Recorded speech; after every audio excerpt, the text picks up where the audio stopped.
Pemirsa, baru-baru ini viral di media sosial sebuah video tentang pemberitaan mantan Bintara TNI Angkatan Laut yang disangka keluarga sedang menjalankan tugas negara ternyata tewas. Korban diduga dibunuh oleh salah satu anggota Pomal, Lanal Nias.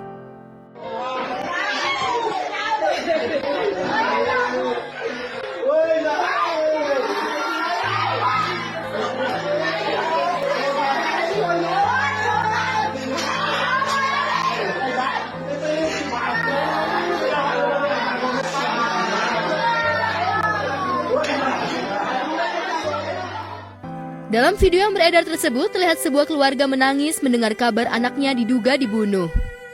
Padahal sebelumnya pihak keluarga mengira kalau putranya yang baru saja lulus TNI Angkatan Laut dan sudah setahun tidak pulang itu sedang menjalankan tugas negara.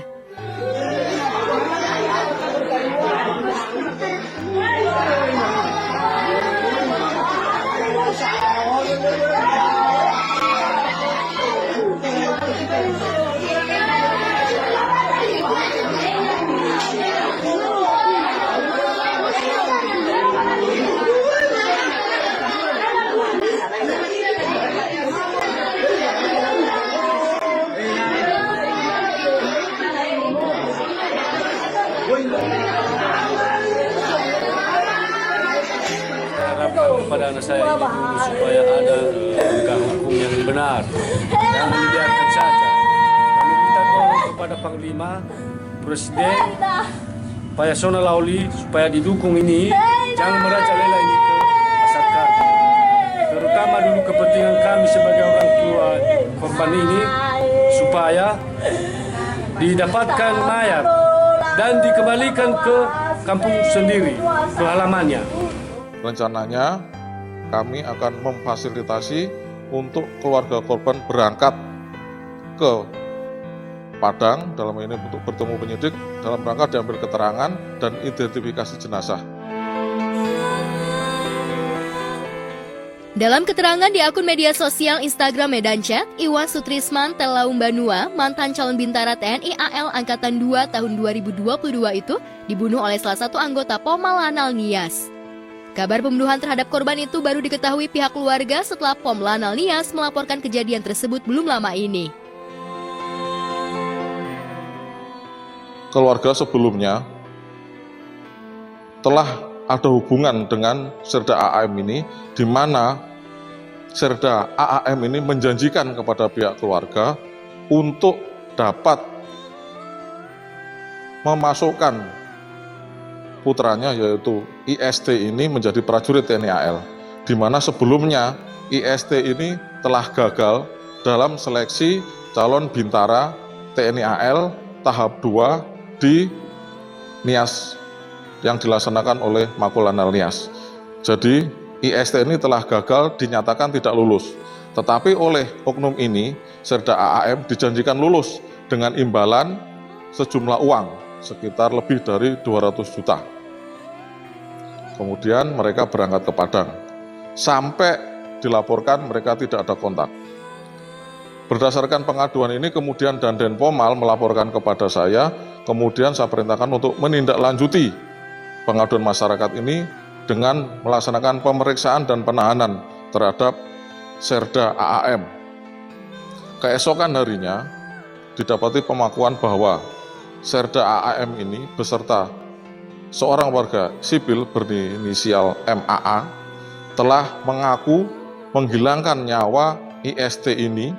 Proses hukum selanjutnya dilimpahkan sesuai dengan TKP di penyidik Lantamal 2 Padang. Berdasarkan pengakuan yang bersangkutan pada saat penyidikan, ini adalah akal-akalan dari oknum tersebut untuk dipakaikan baju dinas untuk meyakinkan kepada pihak keluarga. Sebenarnya sama sekali tidak pernah dinyatakan lulus ataupun mengikuti pendidikan TNI Angkatan Laut. Yang pastinya untuk instansi negara atau oknum-oknum yang terkait atau pemerintahan itu perlu edukasi selanjutnya kepada masyarakat kita yang ingin ya yang ingin meneruskan negeri ini gitu loh. Jadi memberikan edukasi bahwasannya memasuki instansi ini tidak perlu membayar, tidak perlu IUEO dan tidak perlu yang lain-lain gitu loh. Itu perlunya kita edukasi kepada masyarakat Indonesia ya.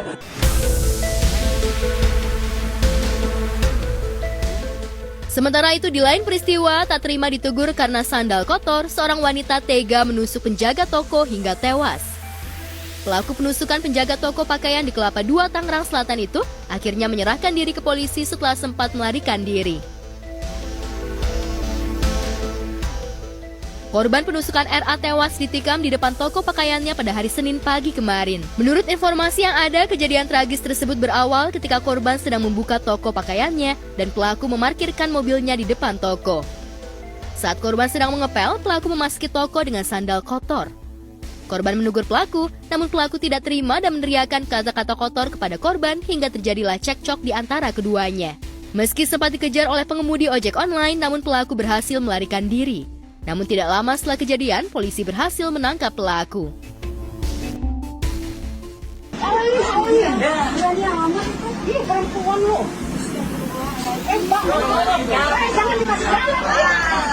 Lagi emosi ya, kita nggak pernah tahu kan.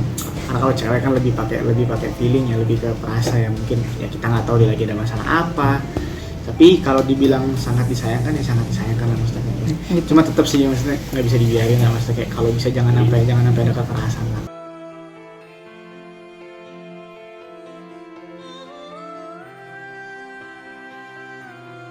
Sementara itu, Anang Hermansyah dan Ashanti belum lama ini menghadiri acara di pesantren kilat yang diikuti kedua anaknya, Arsy dan Arsya. Mereka tampak begitu antusias mengikuti acara anaknya itu hingga selesai. Usai keluar dari pesantren tersebut, mereka pun berbuka puasa seadanya dulu di dalam mobil. Namun usai dari pesantren kilat, rombongan kecil itu menuju rumah sakit. Ya, Ashanti menemani suaminya itu ke IGD sebuah rumah sakit untuk memeriksakan kondisi kesehatan tenggorokan Anang. Dari unggahan diketahui kalau Anang bermasalah dengan pita suaranya. Hai guys, selamat buka puasa. Nah, habis ini kita mau ke dokter ngantar Mas Anang soalnya keluar darah dari tenggorokannya.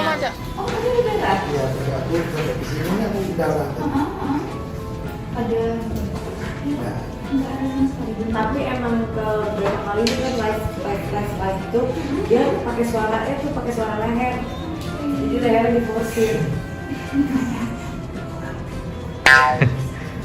Yang darahnya keluar 2 hari itu, sebabnya 3 hari. Namun beruntung kondisi Anang masih cukup sehat dan tidak harus dirawat di rumah sakit. Kalau suaranya dikeluarin sakit. Alhamdulillah udah nyampe rumah. Udah dicek juga, ternyata tenggorokannya diforsir. Jadinya radang. Cuma radangnya tuh sampai keluar darah kan agak udah kering banget. Tanyain tuh keadaannya kayak gimana sekarang. Gimana Pak? Belum Udah bisa enakan ngomong Pak? ya? Masih diserak. Oh, belum. Jangan ngomong Pak. Jangan Jangan ngomong Pak. Udah masih. Ya udah ya guys, udah dulu ya. Bye bye, sampai besok.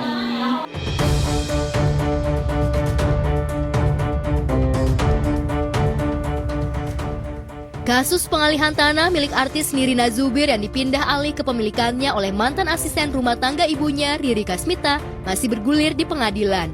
Kali ini Nirina Zubir kembali hadir sebagai saksi di Pengadilan Tata Usaha Negara atau PT UN Pulau Gebang, Jakarta Timur.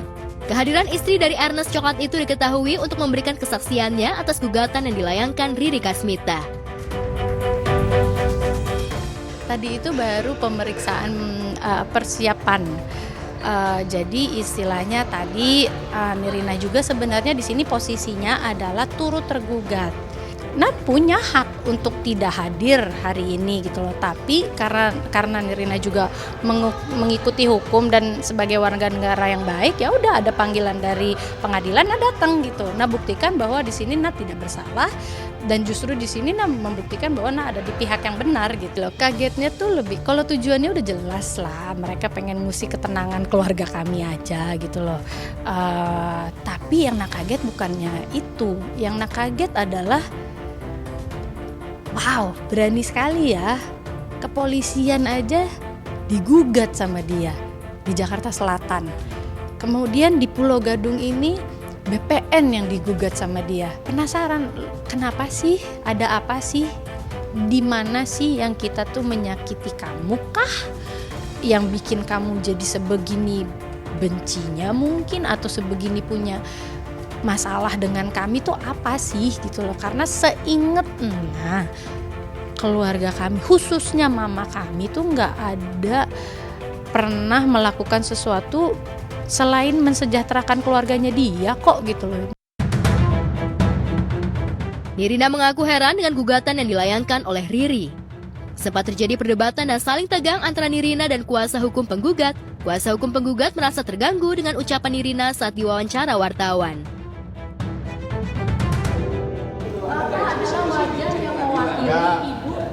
Mewakili seseorang yang menzalimi ibu. Halo, geser-geser. Kami adalah lawyer yang mewakili kapasitas Anda di sini tidak ada 30 unsur kerjaan. Membawa satu ini oke kita punya.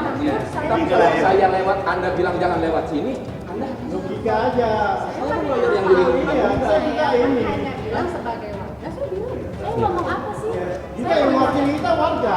Benar, silakan warga. Anda silakan berkomentar apapun, statement apapun. Tidak bisa, Anda yang mengatakan itu. Saya pikir kan maksudnya penggugatnya akan datang, tapi kan dipikir-pikir dia juga lagi dalam penjara ya, jadi mungkin tidak memungkinkan dia untuk datang juga gitu.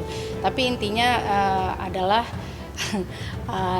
sangat tidak profesional, tidak on time. Kalau misalnya jadi lawyer ya profesional dong, datangnya on time dong. So, oh iya soalnya tadi kan ada wartawannya Mbak Nirina. Lah apa urusannya gitu. Nirina menjelaskan soal hasil persidangan hari ini masih persiapan pemeriksaan untuk persidangan dan juga pemeriksaan berkas gugatan.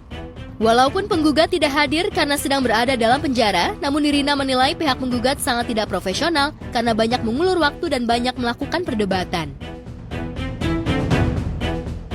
Nggak bisa dibohongin lah gitu, kita ketemu sama orang yang mewakili orang yang menzolimi ibu Nirina gitu. Jadi dari tadi tuh di dalam tuh udah kayak berusaha banget nahan hati, nahan ekspresi gitu loh.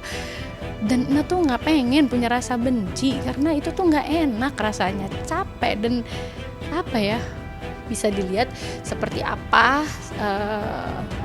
kuasa hukumnya itu tadi kita di luar, kebayang ya tadi di dalam itu sampai ya kan yang digugat di sini adalah kepala wilayah BPN DKI Jakarta, sampai yang mewakili aja tadi sampai ngomong maaf ini debatnya boleh nanti aja nggak, ini kan baru pemeriksaan ya tapi udah ada perdebatan gitu, iya buat apa gitu loh, karena emang kayak niat banget ngusik gitu. Walaupun perkara ini lagi-lagi menguras tenaga dan waktu, ibu dua anak itu akan tetap maju dan siap untuk menghadapinya dengan tujuan untuk menggebuk praktek ilegal yang dilakukan semua mafia tanah. Walaupun merugi secara waktu dan dirinya tahu motif dan tujuan dari sang penggugat, namun Nirina tetap berbesar hati untuk terus menghadapinya. Ini merupakan bukti cinta dan peduli Nirina terhadap kedua orang tuanya. Mafia tanah yang sangat berani, nah yang seperti ini nih harus diselesaikan semua, seantek-anteknya, seakar-akarnya, semuanya harus diberesin gitu, karena berani sekali ya. Itu aja sih yang bikin kaget tuh, kalau ke kami ya udah wajar lah, karena pasti mereka ingin memiliki apa yang tadinya dia pikir bisa dimiliki, kan nggak dapet tuh pasti kan ada kesel lah buat mereka. Harapannya cuma satu, bisa menguatkan hati, menenangkan pikiran untuk ketemu sama dia, berhadapan langsung, pengen banget. Itu nggak muluk-muluk deh, itu aja dulu. Dan bisa menghilangkan rasa sakit hati, nah ini benci, amarah, itu aja. Iya, mau dibilangin ujian, cuman percaya semua itu terjadi atas kehendak Allah. Jadi kalau misalnya ini bentuk ujian buat menguatkan hati dan menenangkan pikiran, ambil. Kalau jalannya masih seperti ini, ambil, hadapin gitu. Cuman yang minta itu Tuhan kasih ketenangan hati, dah itu aja.